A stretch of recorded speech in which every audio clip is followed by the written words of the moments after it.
Welcome. My name is Dion Custer-Edwards, and I work here at the Wexner Center for the Arts and Education. This panel came together over the past few months as a collective effort to lay the groundwork. A small group of artists and scholars all read choreographer, writer, composer, educator, and advocate Miguel Gutierrez's 2018 essay, Does Abstraction Belong to White People? Then gathered around a table to spend some time talking about the essay and finding a way into a discussion that highlighted critical points in Miguel's essay, while quickly calling on the 1981 seminal text, This Bridge Called My Back, edited by Sherry Moraga and Gloria Anzaldúa. Of note, Miguel's work, This Bridge Called My Ass, will open at the Wex this Friday, January 24th at 8 p.m. for a 3-day run.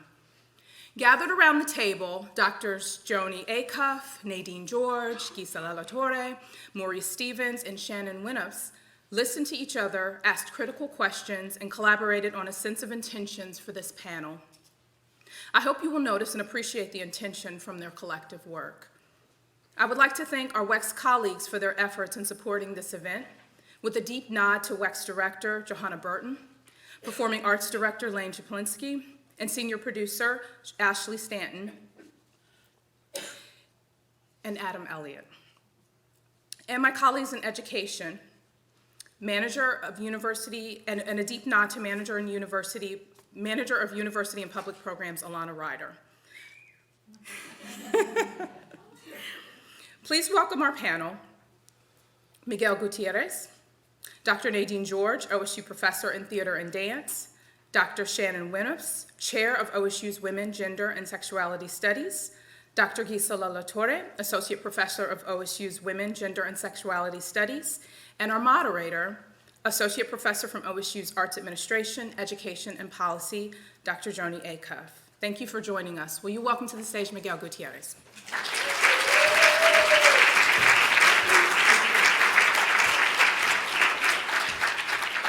Hi, everyone.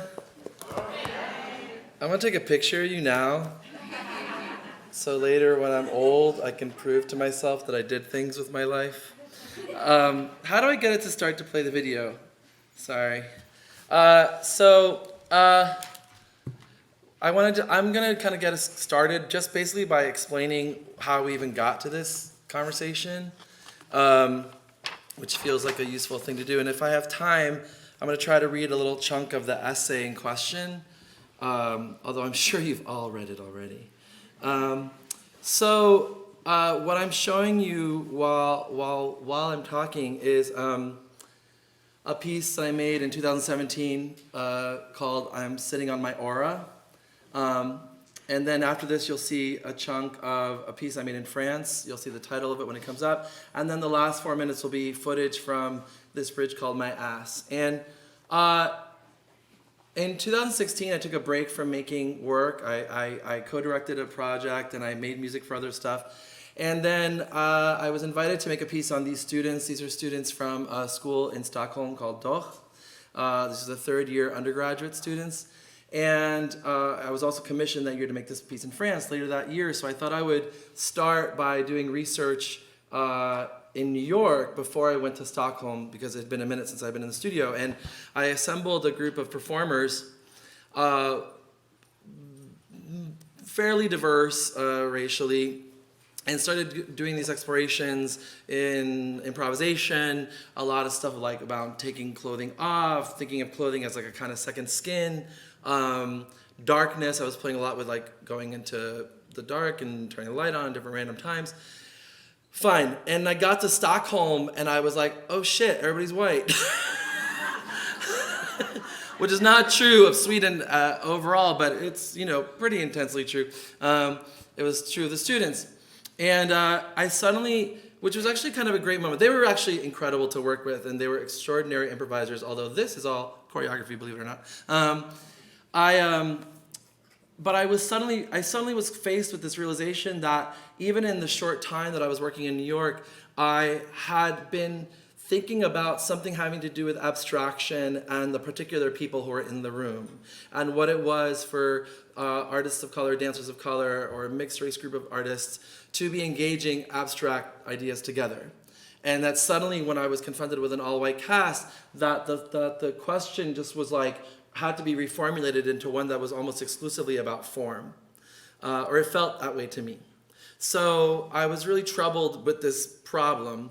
And then a few months later, I go to France to make this piece, Cela nous concerne tous, this concerns all of us. And again, a predominantly white cast, although not all white.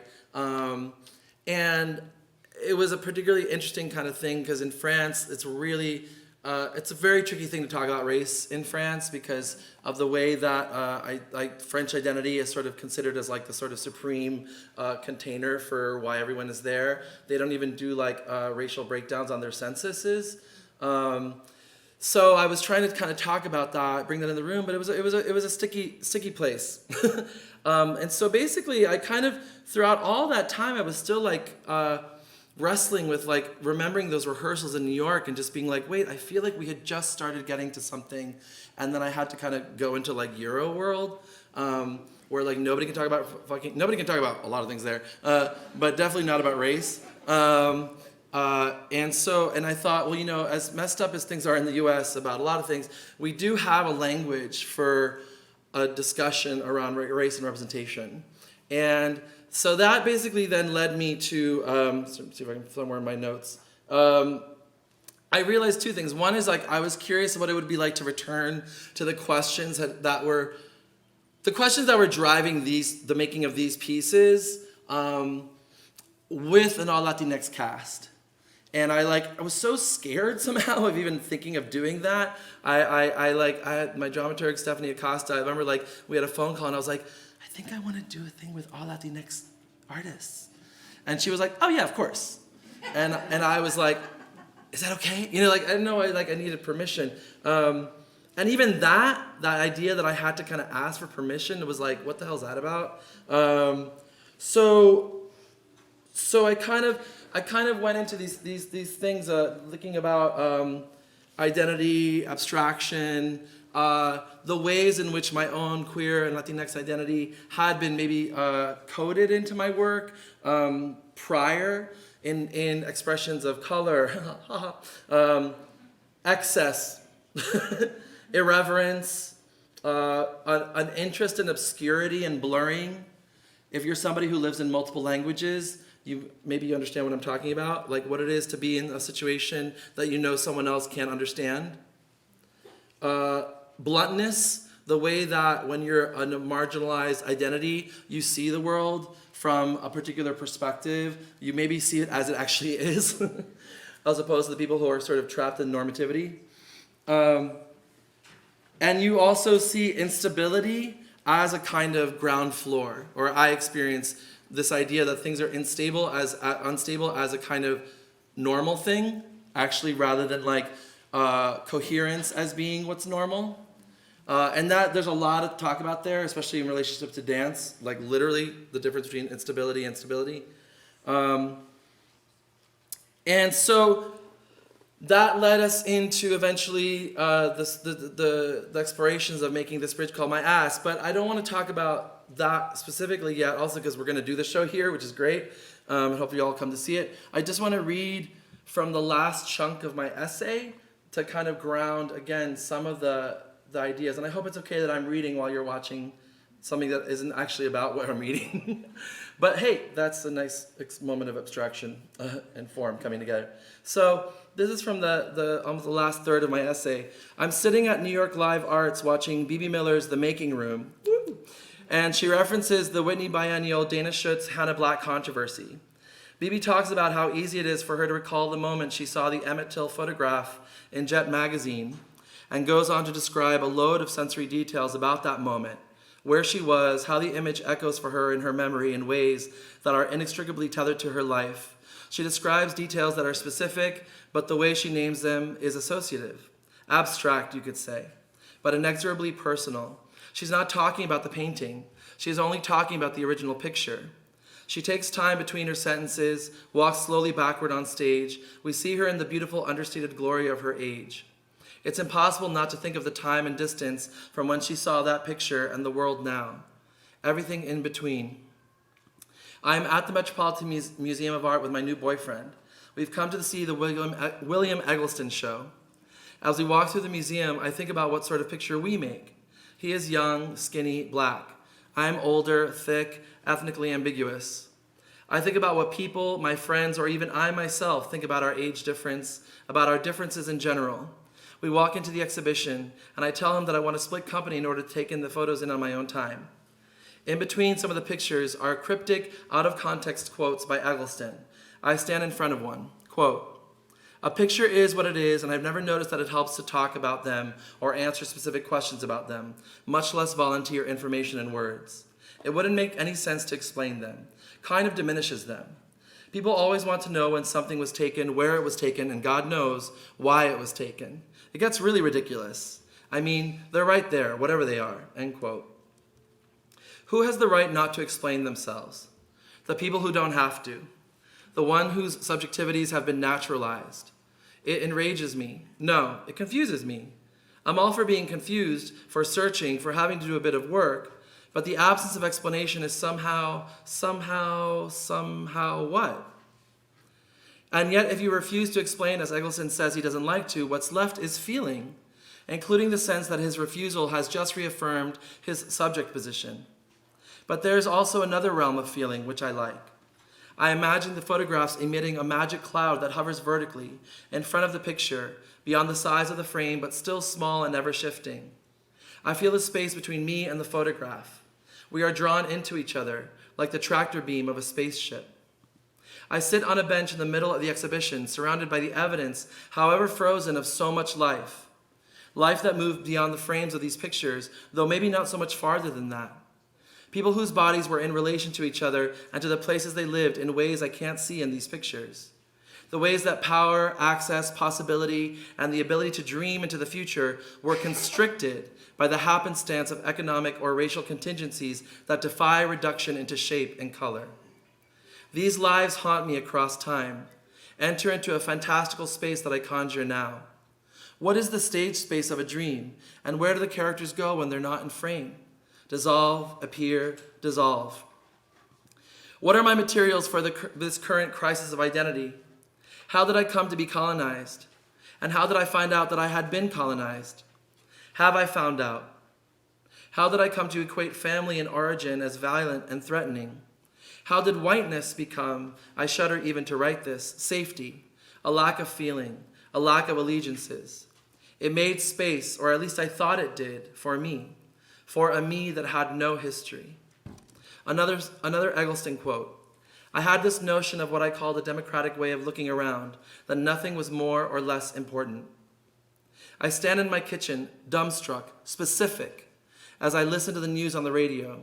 I become enraged reading the stupid comments on the New York Times website on articles about gender, race, or anything having the slightest bit to do with difference.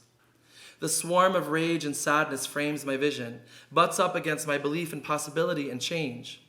Is the quantity of this belief measurable, distinct? What amount of my cellular makeup is caught up in this feeling, or in the matrix of melancholy as I mull over a litter of injustices, personal or systemic, that occupy my awareness? Am I a subject or a vessel, an agent or a channel?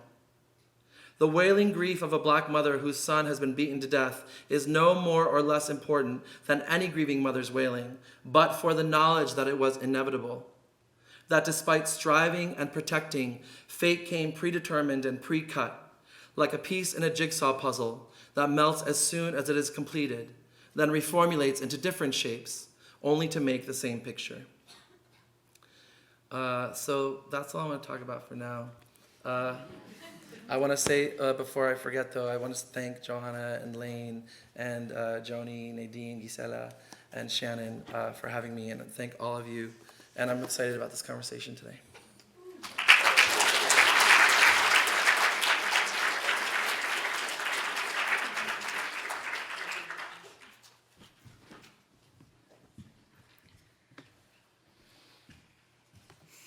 Well, now for something completely different.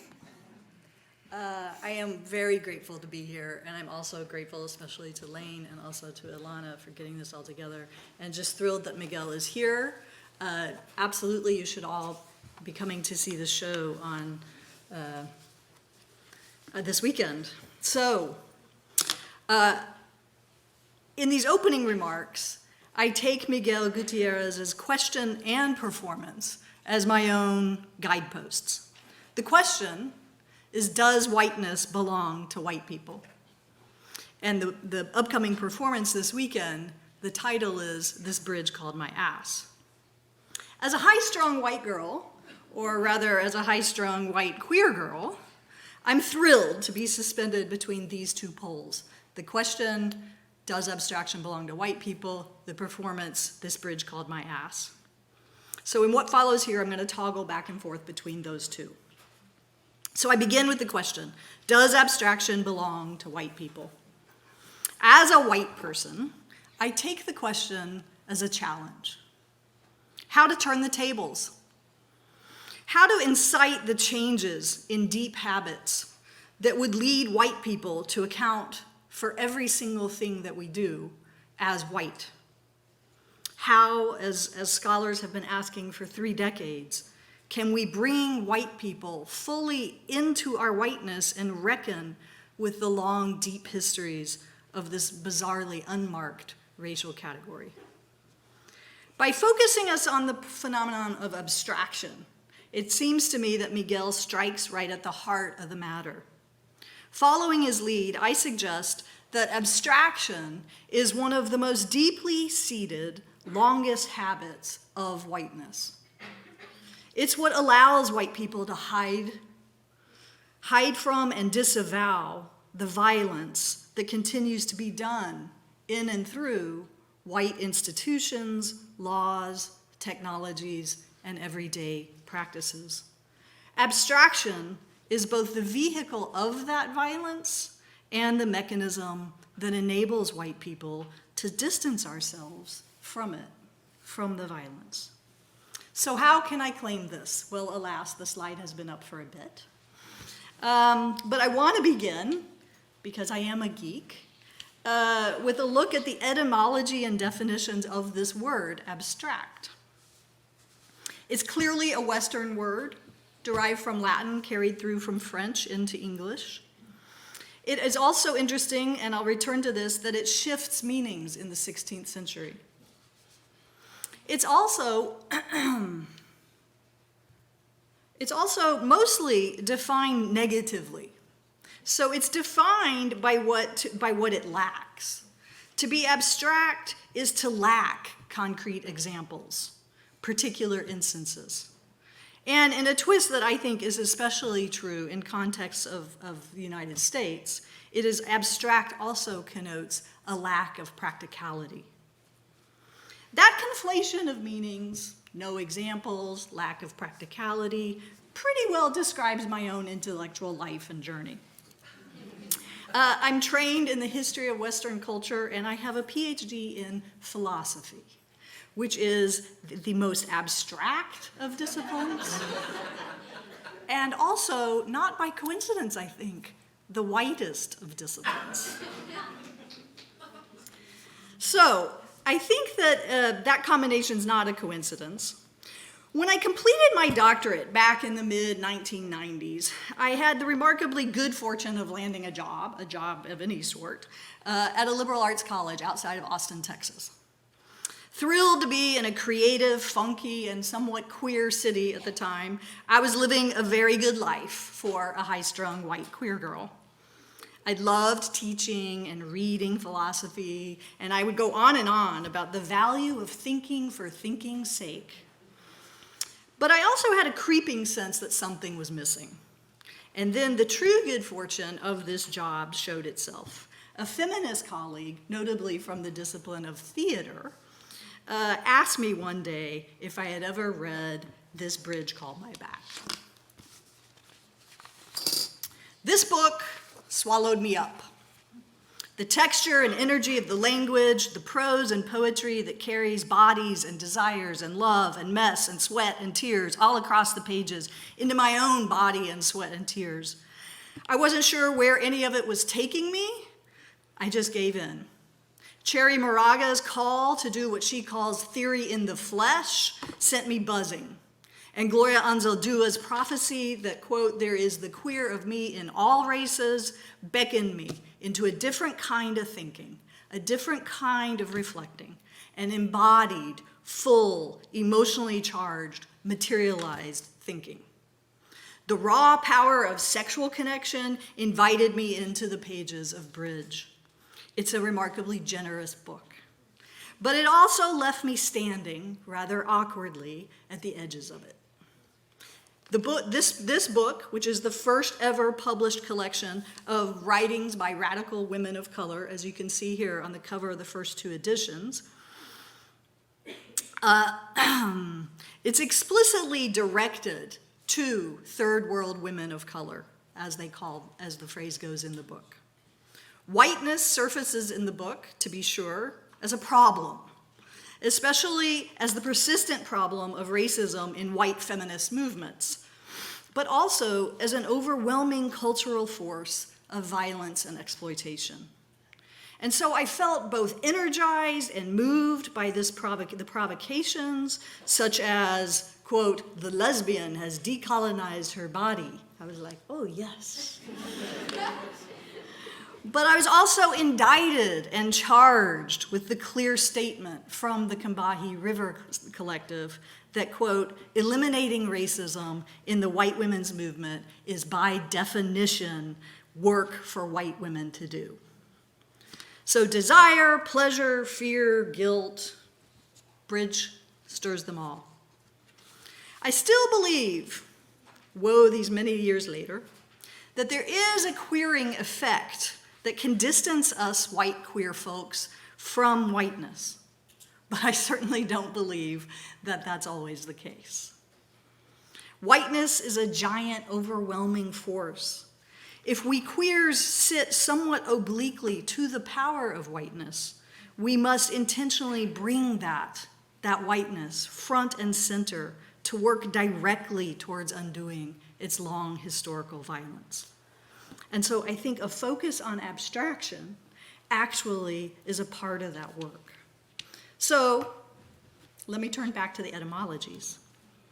Yes, abstract is clearly a Western concept, but I'm struck by how it changes, and so I did a little highlight for you. I'm struck by how it changes in the 15th and 16th centuries. It takes on new connotations of, quote, isolated and secluded. And it also begins to enter particular languages, and I'm particularly interested that it enters the languages of Catalan, Spanish, and Portuguese. First, the connotation. Isolated, secluded resonates curiously with the legal economic emergence in the 16th century, 16th and 17th century in Britain, of the concept of private property and the enclosure of the commons.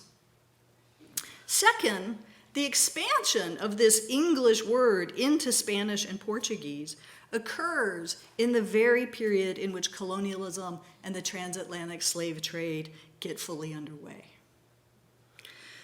The violence of colonialism and the transatlantic slave trade was directly aided and abetted, I'm arguing, by an array of abstractions. Not only was the direct physical violence occurring at a great distance from the imperial enslaving countries, but also there were complex, abstract, economic, and legal systems emerged to uphold these global systems of enslavement, exploitation, displacement, and genocide. The iconic work of Hortense Spillers, a remarkable Black feminist from the 80s, she does this incredible work on the captain's ledgers of the slave ships that captures for us this abstraction I'm talking about. So these are the measurements that you find, that Spillers and scholars have found in regularly surfacing in captain's ledgers of the slave ships. These are the measurements of the space that each kind of slave, a man, a woman, a boy, a girl, were given in the holds of slave ships. The measurements became parts of calculations for trade and insurance contracts, taking full human lives and reducing them into numerical units of cargo. What scholars have called the mathematics of violence has, for me, become the hallmark of the kind of abstraction that enables the systemic violence of whiteness in the world. And we can certainly find many other examples of that kind of abstraction of violence in settler colonialism, in the 20th century, in the Holocaust, and certainly now in mass incarceration. Abstraction feeds whiteness, not only as a way to avoid the particularities of holding the position of whiteness in this culture in the ways that Miguel's essay calls out so powerfully, but also, I'm saying, as the mechanism of violence itself. So let me conclude with a return to Bridge. The cover of the third edition is strikingly different from that of the first and second. And it takes us, I want to suggest, directly into the embodied confrontation with the violence of whiteness that I'm calling for. This image is actually by the Cuban-born artist Hanuman Mendieta, who was removed from Cuba in 1960 through a CIA-backed program called the Project Peter Pan, and relocated along with her sister, they were 12 years old, into foster homes and orphanages in Iowa. Professor Latorre can tell us much more about this astounding artist. This image of the cover, this image is taken from a performance Mendieta did and filmed in 1974 and repeated in 1982, entitled Body Tracks. Drawing from the Afro-Cuban religion Santeria, Mendieta used animal blood and tempera paint to create streaks of red blood paint made by her hands on white paper. She repeated this ritualistic gesture in silence throughout the performance, forming variations of her silhouette on the paper, and then exited the gallery space, leaving behind her body prints for the audience to meditate on the red markings in her absence. The image is still abstract, but the material of the image is literally drenched in blood. So I'll leave us with that.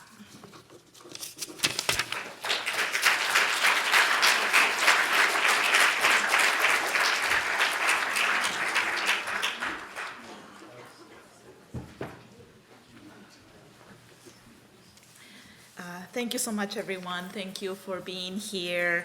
Thank you for my co-panelists. I can't even imagine how exciting it is to be here in this moment with Miguel being here, and of course the coming together of this different people on campus that had made this possible, and of course Alana and the staff in the Wexner is just amazing. So I'm writing, or I'm providing my remarks from the perspective of sometimes what I call myself an outlaw art historian, somebody who was trained in the field of art history, never worked in an art history program, and who developed a very complex relationship to the field. I would say maybe a contested relationship. And Miguel's essay, Does Abstraction Belong to White People? Kind of made me sort of come back to these sort of moments of contestation that I had with the field. So the questions that Miguel Gutierrez poses in his essay represent an intellectual conundrum for me. I have long understood abstraction in the visual arts as exploration of pure form, a means by which we could break away from the pressures of having to represent a believable illusion of the physical world. Like the white modern dancers and choreographers that Miguel mentions in his piece, white male visual artists of the early 20th century, people like Picasso, Kandinsky, Jackson Pollock, who you're seeing here, that these artists claimed abstraction as their domain, even though they were often borrowing forms and visual vocabulary from non-Western art traditions. As a graduate student in the field of art history, I developed a somewhat hostile relationship to abstraction. Maybe not somewhat, full out hostile. While artists of the white artists were in the privileged position to explore pure form and style, they could afford to remove themselves from the mundane social realities of quote-unquote real people and lose themselves in colors, shapes, lines, brushstrokes, textures, dynamic movement, etc. I had to sit in graduate seminars while I was a grad student, where the conversations leaned toward abstraction as a universal language for the human condition. I felt the violence of erasure in those moments because I couldn't imagine living in a world where pure abstraction could speak for all of us. I came to equate abstraction, like Professor Winnubst pointed out, with whiteness, and resented my fellow art historians who, to borrow Miguel's words, and these are his words, didn't need to look at whiteness as an active choice or as a default mechanism of a lazy, non-existent critique. Again, Miguel's words there. Moreover, many of the artists of color who spoke to me most of these artists rebuked abstraction. Instead, they insisted on a social realist style that seemed more accessible and less pretentious. Here you see the work of Chicana artists Esther Hernandez and Judy Baca, and both of them really presenting, social issues in very unapologetic, very unambiguous ways. And for me, this aesthetic was the language of a socially engaged art that put creativity at the service of social justice. But the conundrum for me came later in my career. I began to ask myself some of the following questions. Do artists of color not have the right to explore pure form through the vehicle of abstraction? Is abstraction always devoid of social content and context? Isn't the choice of embracing abstraction for the sake of abstraction, isn't that choice political in and of itself? And furthermore, how legitimate is it for white people to lay claims to abstraction? I still contemplate these questions as I think of the contemporary work by many Latinx artists who have engaged abstraction in their work. And I want to share some images of, the examples of how these artists are engaged in abstraction in ways that I think are very provocative and push us to rethink where abstraction belongs in the world or whether it belongs to anybody in particular.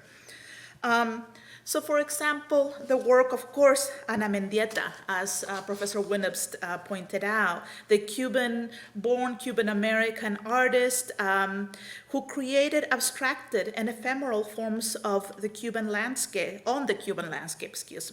returning to Cuba after having lived most of her childhood and adult life in the United States, as Professor Winnubst pointed out. And what we see here with her Silueta series are the imprints of her own embodied experience with migration, displacement, dislocation, while borrowing from the visual and conceptual language of indigenous people of Cuba, such as the Taínos, such as the Siboney. And so I think that what we're seeing here is this incredible gesture of going into this place and having to somehow feel connected to it, and that becomes the desire to imprint the landscape, and to imprint the landscape with images of bodies, whether it's Mendieta's own body or whether it's the body of this kind of like indigenous deities that she's also referring to. Now, if we turn to the work of people like Rubén Ortiz Torres, here we see this Mexican Chicano artist creating an abstract canvas using paints and materials often utilized in lowriders. And, if you're not familiar with lowriders, here you see a really, striking example of the lowrider. And of course, lowriders are the highly decorated cars that define Chicanx popular culture in cities like Los Angeles. So for me, this idea of the lowrider in such a clearly abstract painting, raised a lot of, questions for me. What does it mean to take this lowbrow example of material culture into the realm of abstraction and therefore the high culture of the museum? For me here, abstraction is situated within the social realities of people of color. So then if we turn to the work of Margarita Cabrera, Chicana artist, who created this abstracted and stylized desert plants with the help of immigrant communities and with a distinct material. These actually plants were made of Border Patrol uniforms. These are the result of sewing and embroidery workshops she coordinated the artist in cities like Houston, Charlotte, North Carolina, and other places. I think abstraction here might even been the unintended, but certainly welcome result of community engagement and collaboration. Abstraction here stands for the power of, abstraction here stands for the power and collective action of community empowerment. If we then turn to the work of Teresa de Garcia, this Dominican American artist, who gives us an abstract canvas similar to Ortiz Torres's work, but here we have a recognizable figure, object, and setting. It is a child floating in the ocean with the help of an inflatable lifesaver. In this work, which is part of the artist's Super Tropico series, the artist alludes to the treacherous ocean journeys that immigrants from the Dominican Republic embark on to get to the United States. Journeys that the artist connotes with the history of the Middle Passage and the history of slavery. And it was interesting that, Professor Winnubst, brought up those measurements because this, I think there's some reason we're coming back to the history of slavery when we reflect on abstraction. So in this piece, the gestural, dynamic, and abstracted brushstrokes are indicative of the constant turmoil, danger, and vulnerabilization that is the persistent coloniality of the Americas. And so then I would like to conclude by returning to the work of Miguel Gutierrez, because I situate his practice, his work, within this larger tradition of Latinx critical engagement with abstraction. In this bridge called My Ass, we see the racialized and gender bodies of Latinx performers constantly changing the scenery and creating new forms, shapes, and compositions on stage through the manipulation of the objects/props that include colorful cloths and fabrics. Here we see the agency of these performers through their ability to affect their social environment. Abstraction here, then, does not exist in some elevated plane of existence created by some artist's genius. Rather, it resides in the embodied experience of oppression, self-determination, and resilience/creativity that are part of our lives as people of color. So to conclude, Latinx artists, as well as other artists of color, have breathed new life into the idea of abstraction. What we see in them is a decolonization of abstraction, an understanding that the concept and practice never truly belonged solely to white people, and that it was never disconnected from social realities. Moreover, abstraction is not a unitary concept. Instead, it is a constellation of malleable and situated knowledges that is adaptable to our individual and collective subjectivities. Thank you.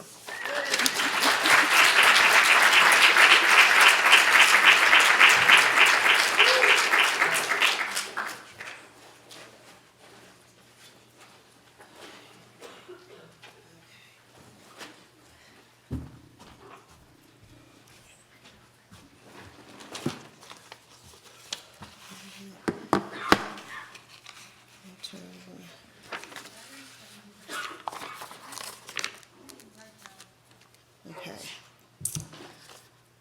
Okay.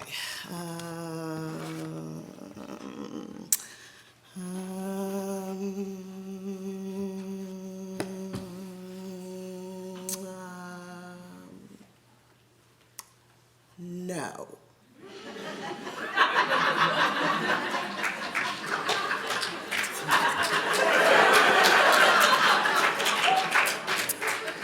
So I don't have any slides because I didn't have my shit together enough to get the slides done by the deadline, but I have props. So, but you're gonna have to wait. Hold on, you're gonna have to wait.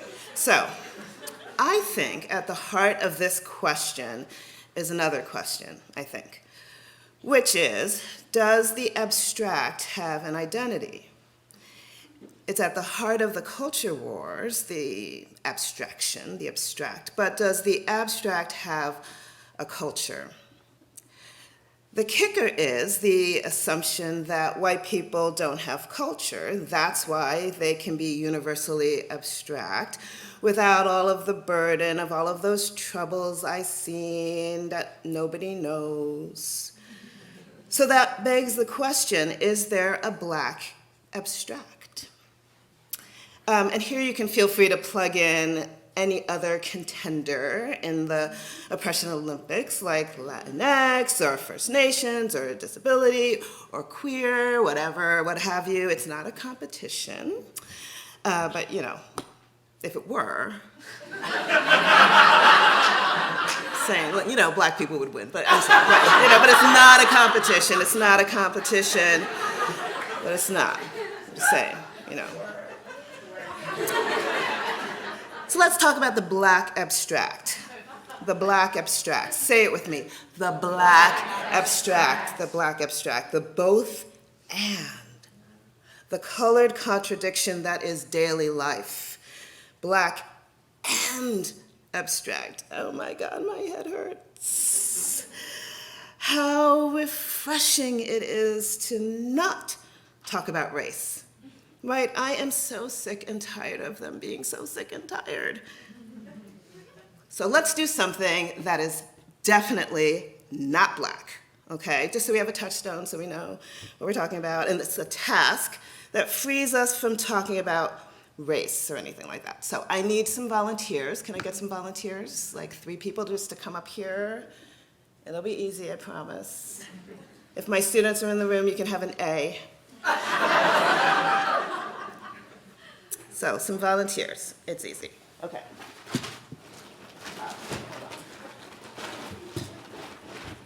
So, all you have to do, thank you. All right.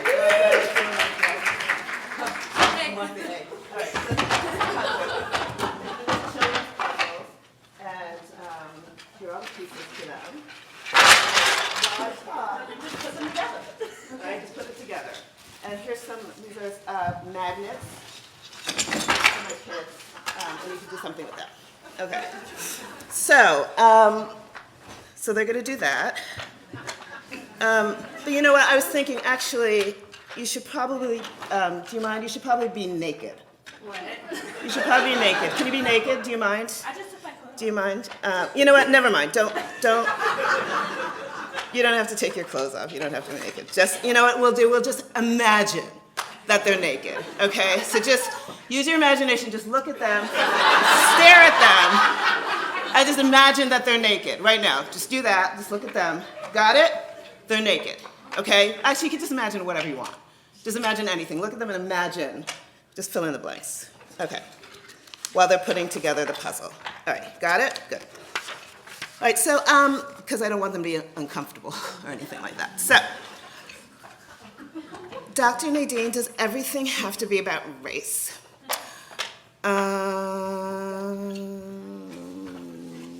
Yes. Dr. Nadine, I'm so mad that it was like 4 minutes and 33 seconds of what? Like I had it on my computer when I was making dinner and I thought I missed something, so I replayed it, and then I looked it up, and then I realized I didn't miss anything, and so I watched it twice for nothing, and I was like so fucking mad. But maybe maybe if a black guy were sitting at a piano for 4 minutes and 33 seconds, we could at least talk about race, you know, because like black people couldn't play the piano and that was so hard, and like oppression, it's so sad. But I'm just a person who happens to be black. I'm just an artist who happens to be black. I'm just a professor who happens to be black. I'm just a girl looking for a boy, or a girl, or anyone at this point. Are you single? I'm really bad at that, I'm bad at that, I'm bad at that. Okay, so anyway, I happen to be black. Who happens to be black here? Raise your hand. Who happens to be like, woohoo, in the house? Okay, good. Who happens to be, fill in the blank, something else? Who happens to be that? Raise your hand. Yes, who happens to be that? Woo, you're in the house, too. Okay, so I happen to be black, and I happen to have girl parts, and I happen to be a lot of other things that are none of your damn business. But it's a happenstance. It's a happenstance. It's a happenstance. It's a happenstance. It's a happy happenstance. It's a happenstance. It's like a dance. It sounds like a dance. Do the happenstance. Let's do the happenstance. Do the happenstance with me. Do the happenstance. Come on, happenstance. It's a happenstance. It's a happenstance. Do the happenstance. Why does everyone want to talk about race in my work? Why doesn't anyone ever ask me about form? I was a world artist, an artist before I was a black person. Oh my God. Did you hear that? Oh my God. Oh my God. Oh my God. Did you hear that? Did you hear what he says? I think he hates black people. And white people be like, I am not touching this one. I'm just gonna stay out of this because I am super uncomfortable, but secretly totally excited because this could be my way to hang out with black people without having to hang out with blackness. So, because you know, everybody wants to be black, but don't nobody wanna be black. I was saying to black folks, don't make assumptions about who I am, but love me. My performances were like being in black church. I was calling out and expecting to hear the response back, amen. But it was the wrong audience. And I wanted that audience, but I didn't know if the audience wanted me, and I didn't know how to be generous enough to go in search of it. So I was wondering, what about music? What about black people who are never black enough? And music. Maybe black people who are never black enough, maybe they can be abstract, right? So listen to this. I don't know if this is gonna work. I hope this works, so listen to this. What about this? 1, 2, 3, now!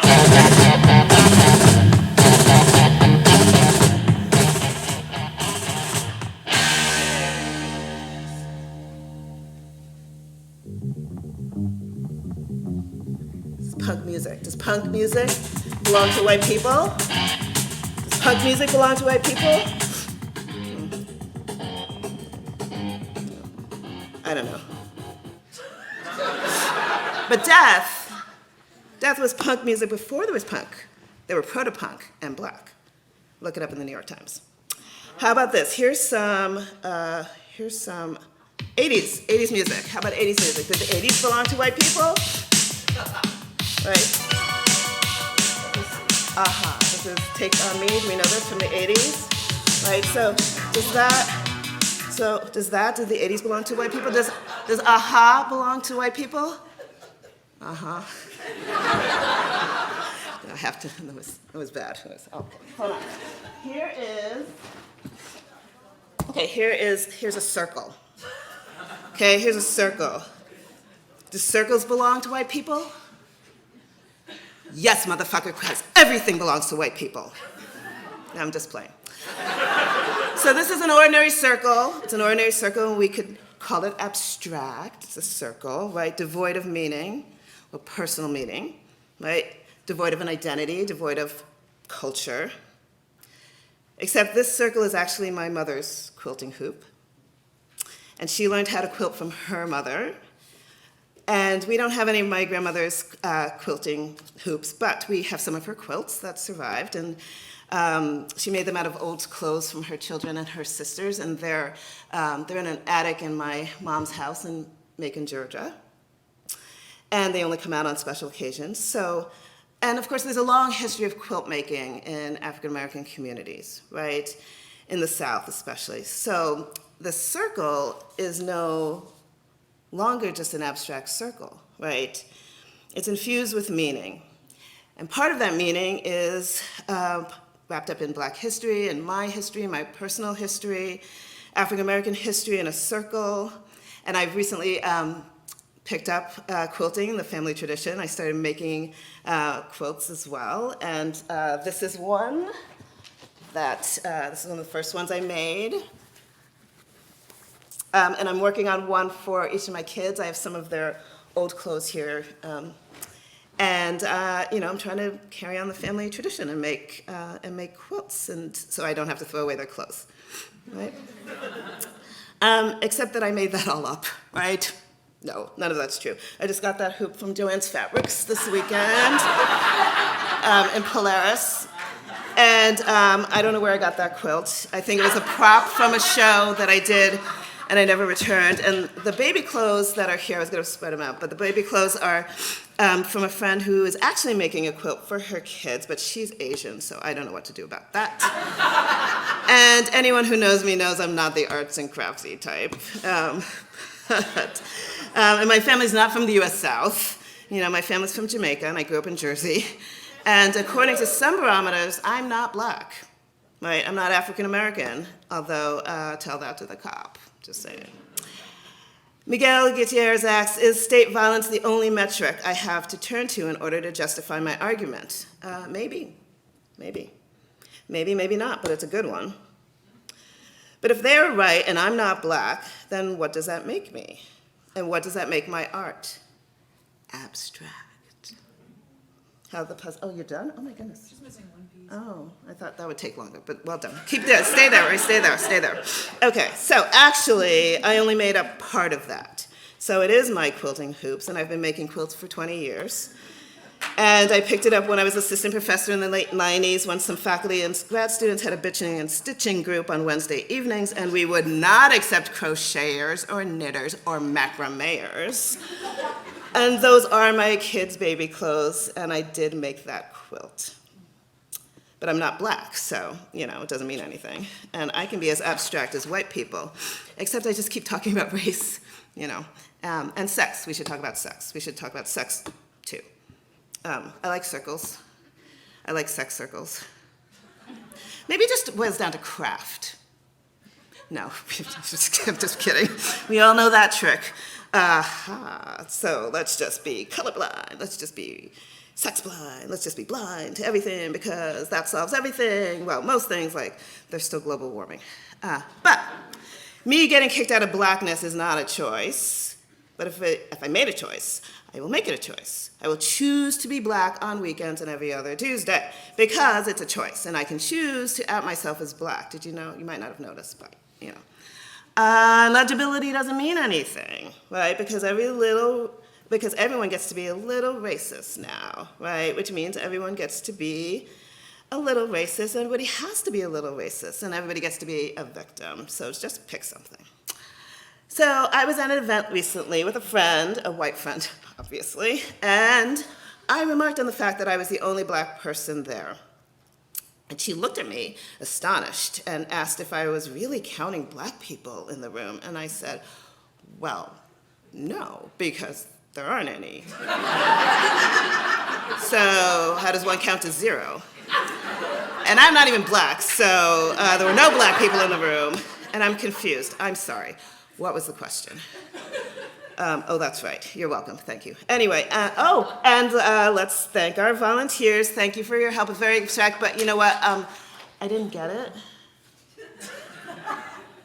Can you explain? I don't know. Maybe I'm just confused. I didn't understand. Did you understand that? That was weird. I know, but you should probably put your clothes back on now. It's embarrassing. It's just naked. Just go. Put your clothes on and go. Thank you. Thank you very much.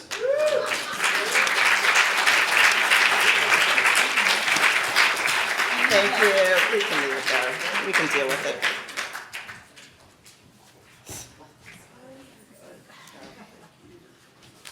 Just leave all that up there. Just leave it under there.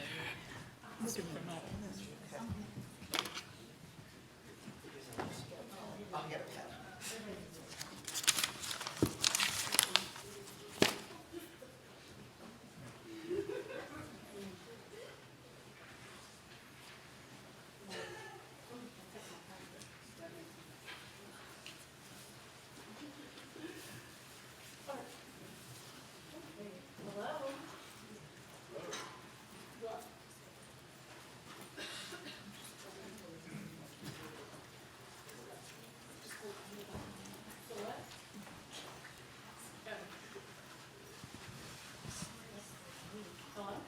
Can you all hear me? Oh, there it goes. Okay. All right. So, I'm Joni Acuff, and I'm going to just remind you who all these people are. Miguel, Guisela, Nadine, and Shannon. And can we just give them a round of applause because that was very interesting and cool. Which made my work a little bit harder because I just have to try to navigate all of those ideas now. But so I'm gonna go to my notes because I was writing a lot. This was my job. I'm also very, I have the answer, but I'm also confused. So I've been thinking a lot, and I'm contradicting myself in my brain, which means I'm very smart because I have the answer, but I don't have the answer. But I just want to start out by saying that just the title, Does Abstraction Belong to White People, brings up some literature that is situated around white property.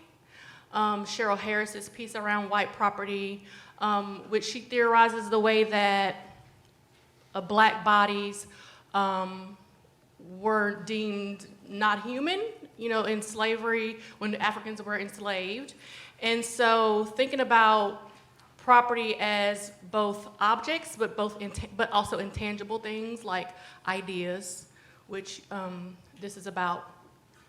And so going along with that idea that black bodies were objects and had no personhood, it made me think about the idea that what black people and what other people of color, including immigrants of color,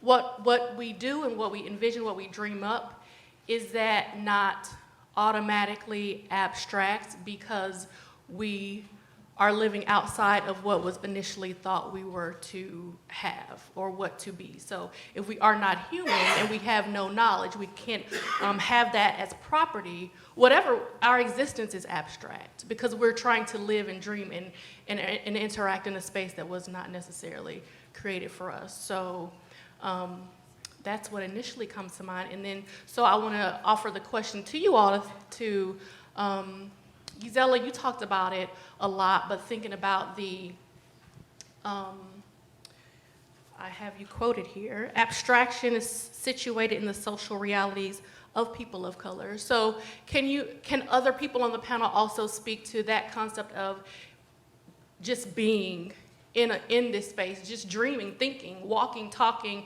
being human is an abstract idea because that's not what was actually created for us to do in general, in the U.S. context specifically, but in all colonialized spaces that we exist in. Yeah, thank you for your question. Can everybody hear me? Yeah. I guess my response to Miguel's question was to to open up abstraction, because absolutely that there, within more sort of like Eurocentric understandings of the concept, there was no space.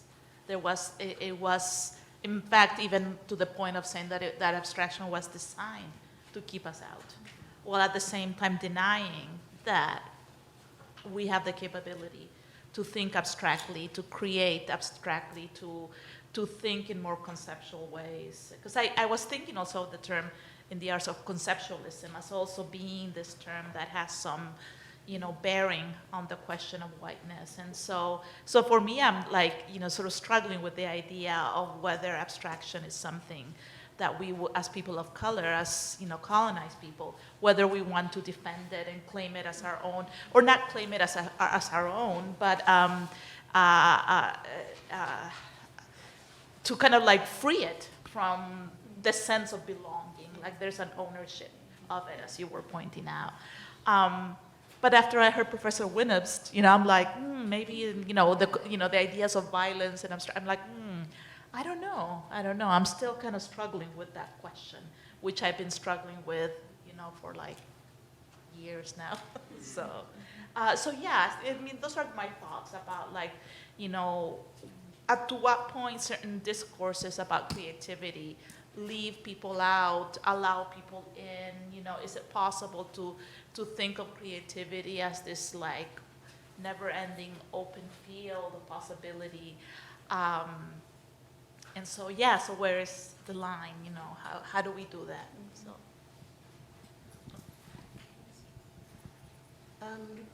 Yeah, I was thinking about the way you put in on how you, mind blown, right? So if we think about, I think it gets, in theater we talk about the stakes, what's at stake, right? And value. And for people for whom there was no meaning, and the effort to demand meaning to our lives, demand history, to demand something that's there, right? And to do the work to try to write ourselves back into history, not devoid of meaning, not abstract like those numbers, right? So that's work, right? And the work around our stories and our histories and the meaning of our lives, right? And that's in tension with this idea of something that is devoid of meaning, right? And so how does that gel, right? So can we look at something that is abstract and then find out that it was done by a fill-in-the-blank person and it stay abstract, right? And maybe that's about the world where we live. In addition to sort of the history of movements like abstraction and postmodern dance and other forms that are ostensibly not about anything, right? Which is also a real political move that is about something.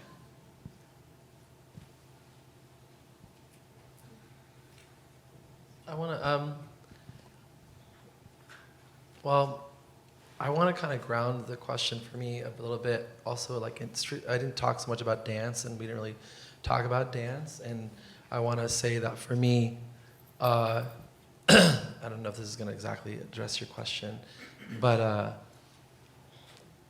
you know, I think coming up in the world of dance, there were these kinds of binaries of supposition of like, there's like white abstract, although nobody called it white abstraction, but abstraction, which is like, you know, like this thing, this expression of pure form that you're talking about. And then if an artist of color does a performance, it is inherently imbued with a content about identity. And that the white person, the white artist, can somehow be not accountable to whiteness as an identity, because it is held as either neutral, like that's like a word people use a lot in dance, like the neutral stance, or universal, right?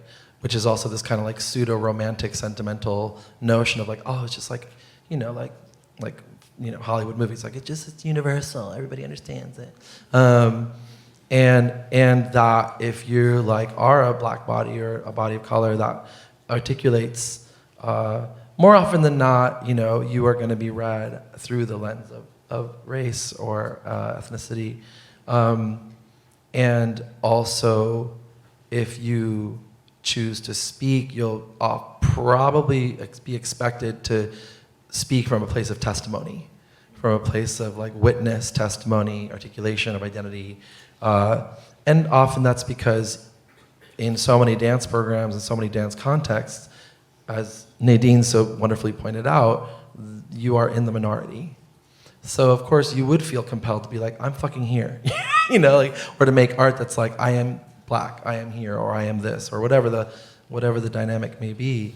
But then that throws you into this place of this conundrum of ownership. Like now you're owning content, politicized, racialized content, and the white artist is somehow owning this universal, neutral, abstract space. And it's like this really weird thing, and I feel like that gets reflected over and over and over in the field. And it's reflected in dance education departments, it's reflected in the way we talk about dance history. And so it's, and I think for me, the essay and the question, you know, of course I don't believe abstraction belongs to white people. I mean, like, you know, it's a provocative question on purpose. But I was sort of contending with the ways I had aligned myself with a predominantly white avant-garde. And thinking about the kinds of ways in which I had absorbed and naturalized, even within, literally embodied within myself, those values, those questions, so much so that I felt that I couldn't understand, well, where does Latinidad begin and end in relationship to these questions? Is that even an option for me to think about? And I'll follow up with that because you pointed to the ability to perform abstraction without, it's devoid of any content, right, word. But I want to ask, do you think that that is actually white people performing their identity? Because if abstraction is devoid of anything and they aren't thinking of anything, they're performing the very essence of whiteness right there because they aren't thinking of anything. This is what you all made me think about when you all, this is you all's result, okay? So if they are performing abstraction and whiteness is essentially a universal thing, which is normative, and they think of nothing, what? But I think, I'm sorry, is it Just okay if I say jump things in. again? I'm just curious. I'm just asking. Well, no, right? Well, yes and no, right?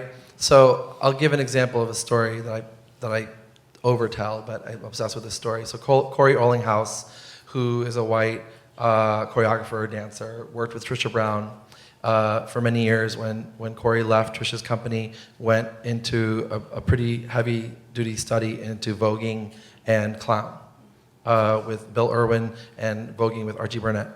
And Corey was in Archie's class, and there's this moment when Archie asks everybody to walk across the stage. And everybody, you know, people are kind of like, you know, giving this thing, right? They're like, you know, they're kind of whatever, you know. And Corey, coming from the Trisha Brown, is like, well, everyone's just like adding so much. I'm just gonna do like a pure walk, and gets up there and just like does like, you know, this Alexander bobblehead walk, right? And Archie looks at her and is like, and then gets out there and does exactly the same walk as Corey. And Corey uses this moment to be like, you know, like, everything is a construction. Everything is a construction. That sort of notion of the walk as being like this neutral, you know, efficiency, you know, it's like, it's an idea of itself, you know? And for me, even I think about one time I was in Brussels, and there were, in the lobby, they were playing Merce Cunningham, a film of Merce, like Points in Space, one of those films, and a Pina Bausch thing. And now Pina Bausch is not an artist of color, but at this time of her work, this is like late 70s, early 80s, you know, it's very theatrical, it's very infused with like story and you know, fucked up notions of gender, but gender. And I was looking at these two things next to each other, and I was like, this is so interesting, because I understand this tradition of Merce, but seeing it in the relationship to this Pina Bausch stuff, suddenly I'm really seeing how weird this Merce thing is, like how sort of incredibly constructed this thing is, and how sort of suppressed, actually, it feels, like incredibly suppressed. And I always have to point out, I can count on one hand the number of people of color that were in Merce Cunningham's company, you know? So it's like, there's no, you know, it's like there's choices being made there. There's really specific choices being made. Willful ignorance. I think there's also something to be said about, you know, as you talked about the abstraction being defined in terms of the negative, the negation. There's also, you know, if we think historically, at times where art becomes more experimental, and if we think about all those isms at the beginning of the 20th century, and then again in the 60s, maybe. So this historically, this idea of rejecting, right? Rejecting realism, rejecting naturalism, rejecting things that make sense, right? Rejecting story, rejecting plot, right? And an embrace of something that's not those things, right? There's also an idealism that I think tries to distance itself from meaning in those ways that is also wrapped up in some of the other identity categories we're talking about. But if we're sort of rejecting, being free from having to talk about meaning, right, I think there is a bit of a willful ignorance around that being a political move, right? So that in the art, the move to not talk about meaning in the work is also an active willing to not talk about other kinds of meaning, right? And that is in response, maybe, right, to things like, World War I, which is about stuff, and a response to things like the Civil Rights Movement, which was about stuff, right? So if we also look at some of these aesthetic movements historically that look like they come out of nowhere and look like they're about form rather than content, right? One, you can see it as a rejection of what comes before, and it's interesting to think about what comes before in that content that's being rejected. But also, I think it's important to think of that also as a political move that is infused with meaning, right? So it is to say, oh, we're going to be anti-hierarchical, right? And like anybody can be a dancer. You don't have to actually ever have taken a lesson. You're a dancer. Everyone's a dancer, right? That seems like a freeing, open, liberating move, but it's also steeped in history that is steeped in other things with meaning. I mean, I do think white people aren't thinking. I mean, I think that there is a vacancy there inside white culture around that I think we're seeing come to the fore right now. We're in a very interesting historical moment vis-a-vis the question of white consciousness, of whiteness, particularly because of the violence of the state. It's so obvious now. It's very difficult not to distance yourself from it or give in to complicity with it. But I've been teaching now for almost 25 years, and across those 25 years, I have still to this day have students who will say, but whiteness isn't a culture. There isn't anything there. Why do you keep telling me to think about being white? I'm just human. We're all just human. That move is still at the heart of everyday kind of thinking of white folks, which I think is a kind of vacancy. It's a willful ignorance. We can call it a number of things. But I think that move is itself already putting us, white people, in a plane of abstraction that race is about everybody who's not white. Which is why I think the language of anti-blackness is very powerful, to call it out. I'm getting more and more suspicious of this language of race because it's become evacuated of some of the work it used to do. So I think it's true. Yeah, gracias. I wanted to follow up with your comment, Shannon, which has really resonated, because I think that maybe these conversations about sort of whiteness as thus emptiness or the lack of culture, I'm thinking that there's also something to be said about how in the neoliberal ideologies where we live in, where everything gets consumed into a market economy, then what happens then is that, that whiteness gets subsumed or gets erased even further in terms of having something or not being universal. And so then difference gets commodified into into kind of like a happy thing, like, yes, we're all inclusive, and why can't we just be human? I think that that's a neoliberal question, at the heart of it, because it's like, let's absorb everything into this unproblematic understanding of structural inequalities and imbalance of power and so forth. So I'm going to ask one more question before we give the audience a chance to ask questions. But thinking about, I mean, the audience seems like a lot of students here. So I really want to know or have interest in your idea about how to destabilize the power within maybe the conceptualization of abstraction, even the discourse, just the word itself, you know. Recently, myself looking at Afrofuturism and thinking about how that looks in the classroom, and just, you know, not even using the word master anymore in the classroom is something that I'm choosing to do. You know, masters of art, anything, because I've never quite seen myself as a master in the same, as in the definition of what I understand a master artist to be. So if I want to see myself in that, if I want to see myself in the future, I'm trying to destabilize the power within that discourse. So what do you all suggest as far as, or have done, what kind of artists have, you know, offered this public pedagogy for moving beyond just the word abstraction and just, you know, pushing?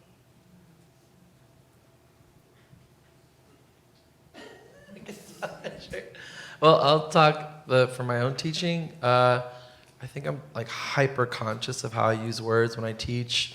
There's a lot of stuff from experimental, predominantly white traditions that I really love, and so that I'm very much a product of. So I'm bringing that in, but I talk about, one of the things I talk about when I teach, particularly when I'm teaching improvisation or guiding a group in improvisation, is like, because a lot of people, when they go into improvisation, they immediately go into like this notion of like authenticity, or like I'm gonna find like my most essential, you know, like authentic movement, which is a practice that I love and I've used a lot. But this idea that somehow I can arrive to like the most natural form of myself. And, you know, something I love from drag and from queer culture and costume play of all cultural backgrounds is the idea of like the mask as the truth, you know, or the thing that like, that I can put on the fake to get to the real, that I'm not invested in like that I understand the notion of authenticity like in life, like if I'm in therapy, yes, I want to speak from my authentic self, or if I'm having an argument with my partner, absolutely. I don't want to be like, blah, blah, you know, like talking to my boyfriend, it's not gonna work. But in play, in the space of creating, I really like throw that to the side.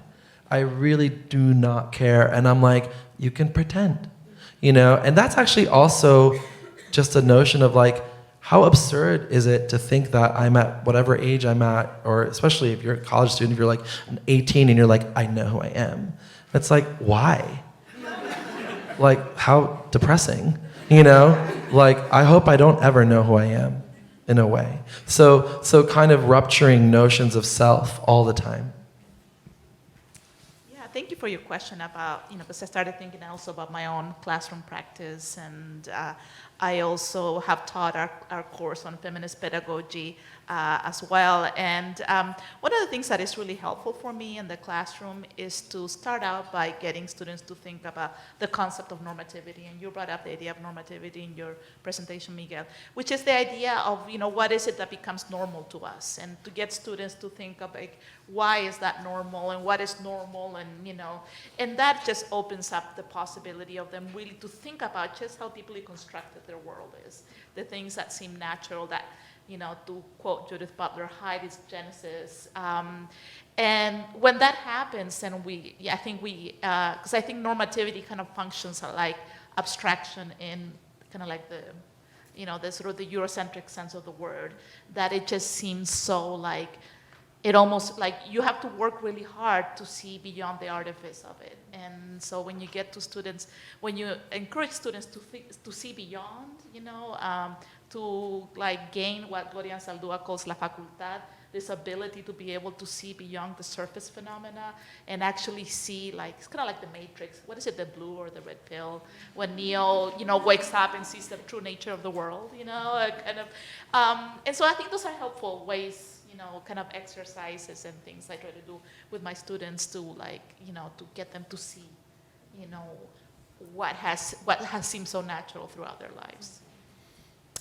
Yeah, so I demonstrated a little bit of it. I try to really destabilize concepts and things that we think we know. And I have some students in the audience, so maybe ask them. But it's sometimes it's not easy, right? I play devil's advocate a lot, and to think about how. Perhaps things that we think we know, maybe we don't know if somebody lies to you, right? If somebody says, "Oh, this is what this means," and we might be able to trouble those places that we think are really stable. And what does that mean for what that thing is if it can be troubled so easily, especially with a lie, which is what theater does, right? We lie to get at truth. And but I think there's also a way in which something I also try to be funny. Maybe you think I'm corny, but I try. I'm trying. Was it all right? But that I think that there's a way in which I say it this way: hegemony finds a way, right? And that despite our best efforts to define things. Right, those terms get co-opted and made to work against us, and then we don't know what we're talking about anymore, right? So, grew up in the 80s, and when I was growing up, politically correct was a good thing, right? That's what we were trying. We were trying to not offend people. What's wrong with that, right? That gets co-opted and made to work against the sort of original purpose. And so I'm suspicious of things like that and the hegemonic powers behind things that lock on to definitions like, and especially things that belong to certain people or not, right? And we can see the history of it, but also think about then the flip side and the move then that if we think of abstraction as something that is comes out of white culture and doesn't belong to anybody else, what is that move, right? And then what does it mean for those of us who like circles and naked people and rolling around in peanut butter, and I don't know what it means, and that's cool, and and then what is sort of our visceral reaction to, right? I have a lot of students, who, when you show them experimental things, we talk about stuff, they're like, I don't get it, I'm angry, what does it mean, right? They're so mad, and I think that's great. I'm like, why are you so mad? It's not about anything, why are you so mad? Right? If it's not about, if it's like, then why are you so mad? And like, maybe if you paid $100 to see it, maybe, but if it was free, and, like, relax. And so maybe there's something behind that too, in terms of value and currency and what we want out of things, right? I want my black art to be oppressed. I want my fill in the blank to be something. I want my white art to be abstract. I don't know. But maybe if we push against what we want, how hegemony works, what the history is, then we can talk about it and live in that both and that I was talking about, right? So it could be both black and abstract, right? Can we see something that is both? Even though maybe our jobs as professors are trying to label things and define things and give you the easy answer and write it down and that's where it is. But I think in the conversation of all of that, everything that goes into art is where, that's what's exciting to me rather than defining things according to the world, according to Nadine. Right? I'm the only person who lives there. I don't know. I think I'd like to live in the world according to Nadine.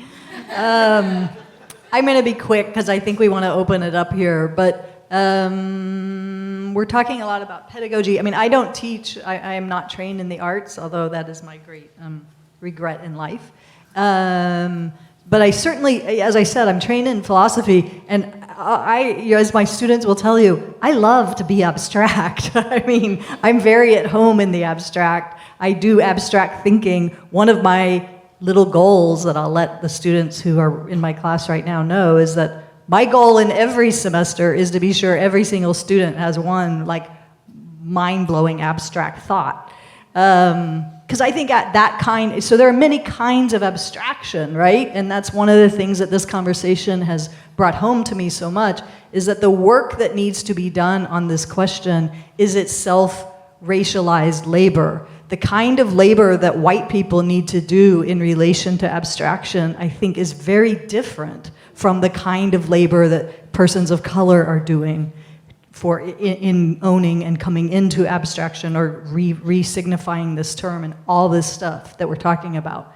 The kind of labor that white people need to do has much more to do with what I was saying in my remarks, but also to do with learning some history, feeling that history in our bodies in a way that isn't about us, that it's not paralyzed by the narcissism of guilt or the narcissism of fear, but that it's shit that went down and that we are benefiting from it. And that mediocre white people are in power all over the place because of that. And we have to be able to say that stuff and live with that stuff and deal with that stuff and work that stuff through. And so in the classroom, we want to get into as many habits and see what's in there, dig in there. The thing I did on Thursday with my students that they all said they'd never done at Ohio State. So I'm also thinking a lot with the 70s and 80s these days. I guess it's age, but I'm like, wow, there was some real wisdom back there in the 70s and 80s that we have really let go of. And I kind of blame Judith Butler all the time. But so that is that I segregated the group, I segregated the class. We did racially segregated activities. White kids talked with white kids, students of color talked with students of color, and that was good. Well, thank you. There is a microphone on the left side of the theater if people want to ask questions. You can get up and go ask the question. So I'm not Sally Jesse Raphael. I'm not coming down there with the mic. Oh, y'all don't know who Sally Jesse Raphael is? Okay, sorry. Ricky Lake? All right. So thank you all. I've been kind of thinking of a few things, and I'm going to kind of will it down. And really what I'm thinking about is this idea of needing to center whiteness in order to push against it. And also this idea of creating something new. So in the academy, no matter what you have to do, no matter what you study, you have to justify it by recognizing that you have mastered the canon, and usually that canon is a Eurocentric canon. So keeping that in mind, meaning if I want to talk about something that has nothing to do with Europe or nothing to do with Western concepts, I still have to kind of master that understanding in order to kind of bring it to whatever other understanding. So in one bucket, thinking about that, and then another bucket kind of thinking about how some gender nonconforming folks have pushed against the binary by coming up with new pronouns like Z or mix or as the honorific. So thinking about that. So what does it mean for non-white folks who are thinking about what we're calling, we'll just say non-figurative work, that may or may not align with their identity, calling it something completely something else other than abstraction, because what it feels like when you think about the academy is trying to insert oneself in a place that wasn't created for them. Even though in art history we talk about how Picasso, et cetera, borrowed from like African and other indigenous art forms, but that it's talked about as if it was the foundation to create this thing we're calling abstraction. So what does that mean to create, or what does it mean for us to start thinking about outside of trying to insert ourselves in something that wasn't necessarily created for us?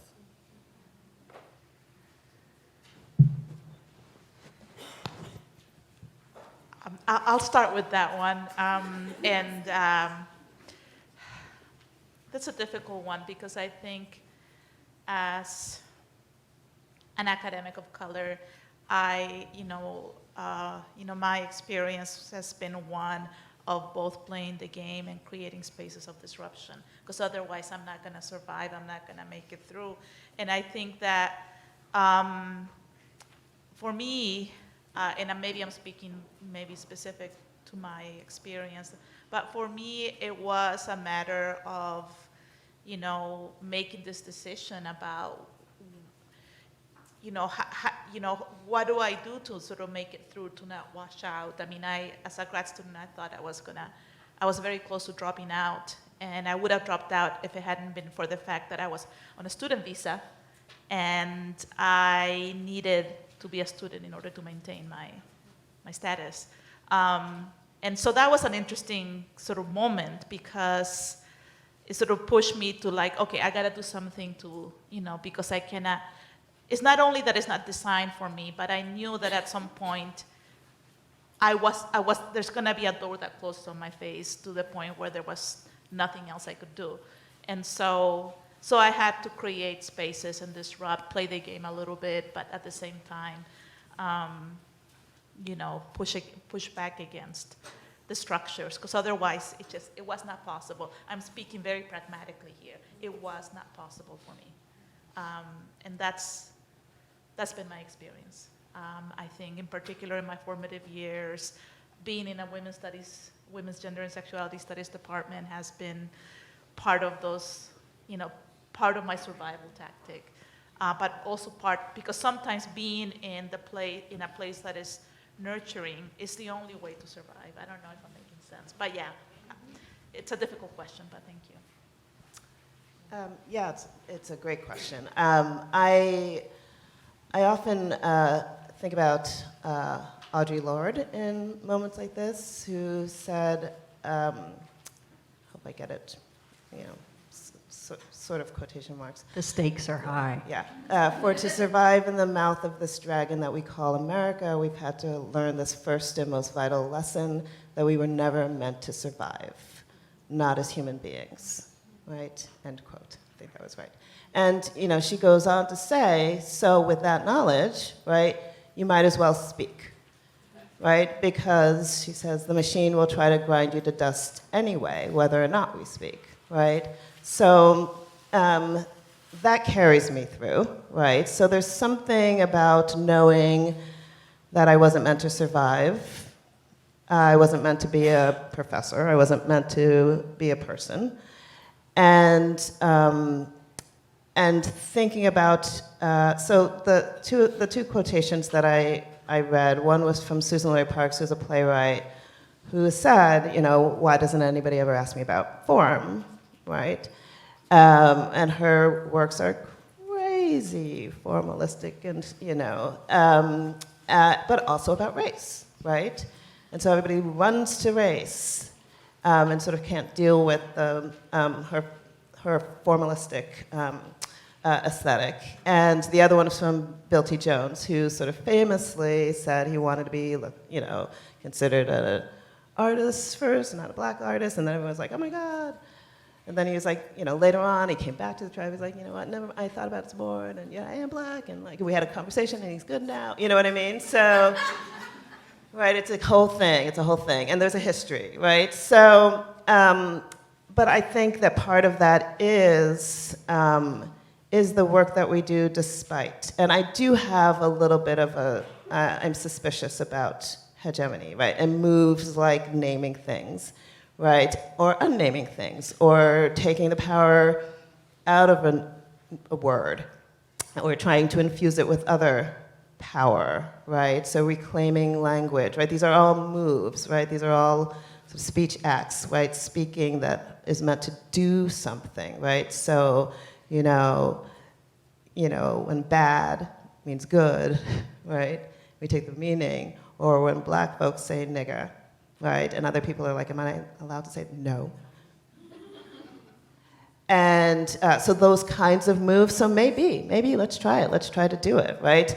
But I also think that there's a way in which terms like that then get, right, hegemony finds a way. So things like, intersectionality, right? We're all intersectional. Let's do it. Like, I'm intersection. What are you? What are you? Wait, that feels like a buzzword now, or whatever. I don't know. There's a fashion, right? Intersectional is the new black, and decolonizing is the new black. And we know what we're trying to do, but we also know how the world works and how, right? So let's try and see what happens, right? And see if we need to do something else. But behind that, I think, perhaps more importantly, is the recognition, the work to dismantle and undermine the things you're talking about, right? To do the work behind something that might get taken away from us at some point. It will, because that's how, it's like, you know, dance, black dance is like, get appropriated and, you know, we make something else up, you know. But it is work, and I think that, like Audre Lorde says, right, we have to do it anyway, even though we know we were not meant to do anything. Say something. That's such a great question. I'm like really roiling in myself, and I think that's so cool. I will just say that a lot of this, the ground floor from which I launched the project, This Bridge Called My Ass, kind of was coming from a slightly different perspective of feeling a little bit, I don't know if the right word would be, I don't want to say oppressed, because nobody's oppressing me around this, but frustrated by the limitations of discourse of like racial justice and social justice language, and also really, really, really confused by the thing I feel like you're talking about, Guisela, like the neoliberal, or this kind of like the commodified spaces of like social media as spaces of like the rant, you know, the form of the rant, like, this is what people are not talking about. You know, this is like, let me da-da-da-da, and it's like, and then it's like, you go, da-da-da, like, you know, it's like, and then you have the white motherfucker's like, nah, and then it's like, you know, and it's like, you know, who's like a Russian troll, and it's like this whole thing. Anyway, just like this weird, like, fucking dysphoric, like, thing, and I'm like, y'all are talking about this on Instagram, on Facebook. Do you know who owns Facebook? Like, you know, like, y'all are making this motherfucker a lot of money in your anger, you know? And so feeling really confused by the spaces that have now become the spaces for this racialized rage, or, you know, fill in the blank rage. And so I wanted to make this piece to explore the possibility of another form of discourse that was a lot less stable and a lot less easy to name. And precisely because of the limitations of language, and precisely because of, you know, I think all of us are of a certain generation up here, you know, like, for me, when I read those things, I'm like, yep, here we are again, you know, I read that when I was 19, you know, like, it hasn't changed. Like, that way of people kind of railing and, like, the things, issues of, like, separatism, or, I'm like, this, we've been talking about this stuff for a long, like, this is not. So I get, you know, it's like when I do go to protest marches, and I still do because I love going to them, I'm like, yep, there's the guys handing out the International Workers Weekly, yep, there's the person who's like, da-da-da, yep, there's, you know, it's like the cast of characters, we're all there, you know, and it's like, I'm like, and we're like relegated to being on the sidewalk because that's where we're supposed to march, you know, it's like I get really confused by the confines of even resistance as a sort of predetermined thing. And so it's confusing. All the queer activist friends I had in the 90s went into either art or nonprofit, right? Because I think part of us, well, there's just exhaustion, the exhaustion of being an activist, but then also just this feeling of like, actually, this stridency is not sustainable. And it doesn't have a porousness for even our own doubts. I'm not even talking about white people, like our own intra-community doubts about who we are. And so actually I'm very inspired by language that like Sandra Ibarra, who's in our work, who's in This Bridge Called My Ass, who's an incredible performance artist in her own right, who talks about you know, incoherence. Like she wants to just be incoherent, and she has a whole body of work that's like, I'm a cucaracha. I'm a cockroach, and I'm shedding my skin, you know, and it's being like, fuck this. I'm not like that Chicana. I'm like I'm a cockroach, you know? And to me, it's like, that's so powerful. Like this idea that we can just somehow imagine ourselves into some other notion, because we're screwed no matter what by these words, you know? Well, thank you, Miguel, for initiating this conversation with your writing and your performance art. Can we give the panel another round of applause, please?